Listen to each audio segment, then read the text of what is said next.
10th. I'm Blanche, Program Director for Crutcher Memorial Youth Enrichment Center. We are bringing our Black History activities to a close. And I'd like to thank Mrs. Dora Wilson for setting up the program for us. I'd like to thank Mrs. Porter for being our guest and Mr. Hamilton for giving us technical assistance. Our guest today is Mrs. Barbara Porter. And Mrs. Porter has helped us with the young people at the center. We thought it perhaps would be helpful for the children to know firsthand about some of the experiences of the early 60s in terms of the civil rights movement. So we're going to ask Mrs. Porter if she'll just start telling us about her experiences, and I'll just ask questions along the way.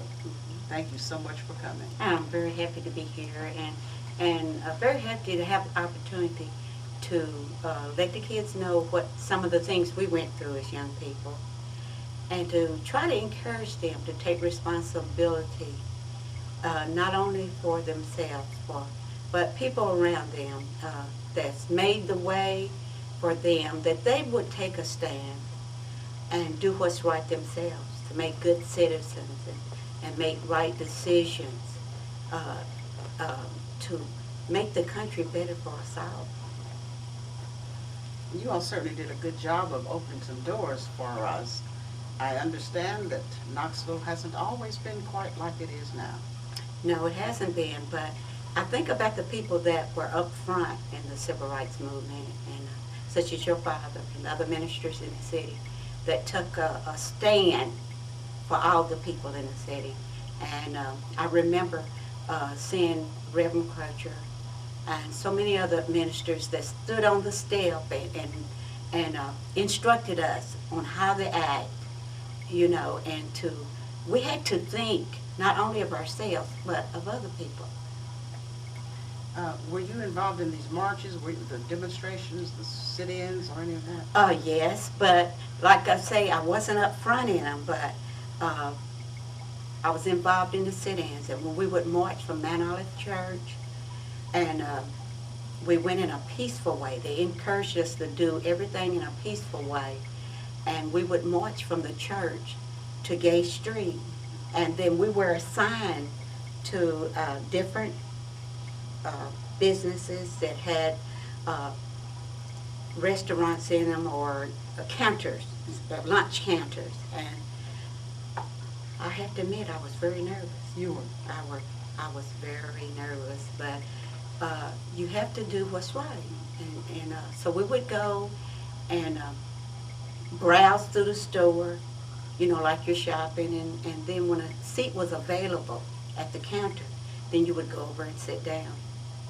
And of course you didn't really expect them to wait on you. They didn't serve you. We didn't get served, but we sat there.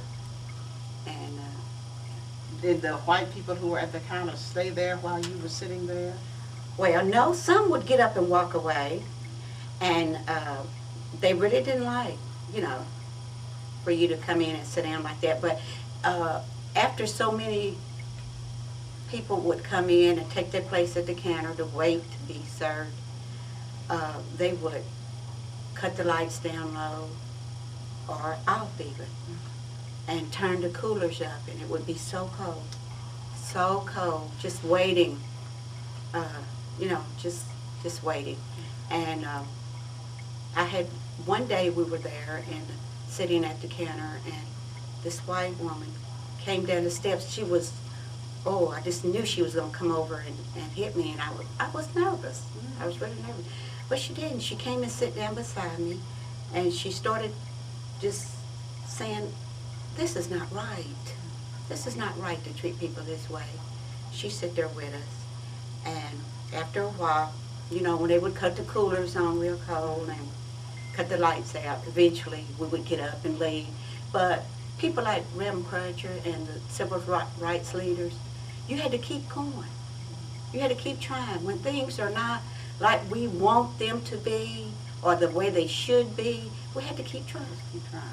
So they went day after day, and when a seat was available, take the seat, sit there and wait.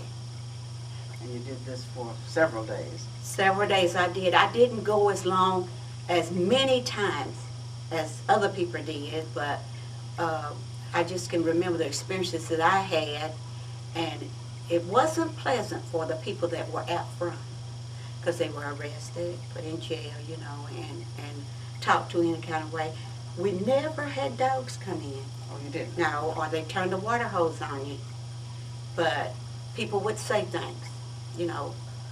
And you weren't supposed to say anything? No. You know, you didn't say anything back to them, and you wouldn't dare hit them because it would just cause a problem with the movement. So.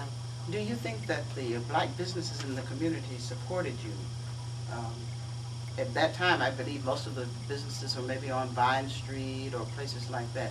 Did you see any of the people who owned black businesses come out, support you in any way?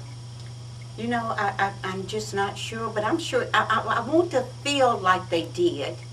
But in my mind, I can remember them coming out, some of them, and standing there on the street as we walked. That's not to say that they sent a representative, you know, because they needed to keep their businesses open. Sure. But we seemed to have the support of the community at that particular time. But it was a time that, it was a hurtful time. Yes, yes. And, but I'm glad that I went the times that I went and took part in it. And I just have so much respect for the people who were out front, that was willing to go to jail and willing to stand up for what's right. And our young people just don't realize that it hasn't always been like this and what had to happen for them to get from there to here. One other thing about the bus riding, could you sit anywhere you wanted to on a bus? No, you most certainly couldn't sit. On one bus line, 21, which took you to Lonsdale, 22 brought you back to our community, and so you could sit anywhere you wanted to there. But if you went over to Magnolia, you had to sit on the back of the bus. And what about shopping? In the stores, did you have any trouble in the various department stores shopping and buying things? No, they didn't mind you shopping and spending your money. You can spend your money. You can spend your money. So it wasn't any problem with that, you know. But now I do remember that in a shoe store particularly, for a while I was not permitted to try on shoes. And at one time, I think Kenny's or Baker's had maybe 2 seats set aside in the shoe store, and you had black people had to sit in those chairs. That's right. In order to try on shoes. And that just seems so strange now. Yeah. And in some places you couldn't try on hats at all, I don't think. But of course I'm a little older than you, so I remember a little of that also. Did you go to school in Knoxville? Yes. Did you go to Austin? Well, everybody went to Austin. Yeah. Everybody went to Austin. When you mentioned the shoe store, they came out with some little footies that you could put on before you try the shoes on. So I do remember that. And you wouldn't dare try on a pair of shoes without having the footies on. So the schools were not integrated either? No, we had friends, some of my best friends come from Clinton. And they would have to ride the bus in, you know, every morning. I knew that it was hard on them. You mean they had to come all the way from Clinton to go to Austin High School? They most certainly did. Oh, dear. And so were there any white teachers in the school at Austin? No. No, That wasn't heard of, you know. No. And Mr. Holt, I think, was the principal.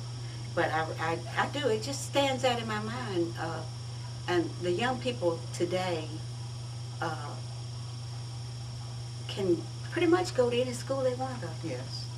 But we did not have a choice. You know, you took what was there. And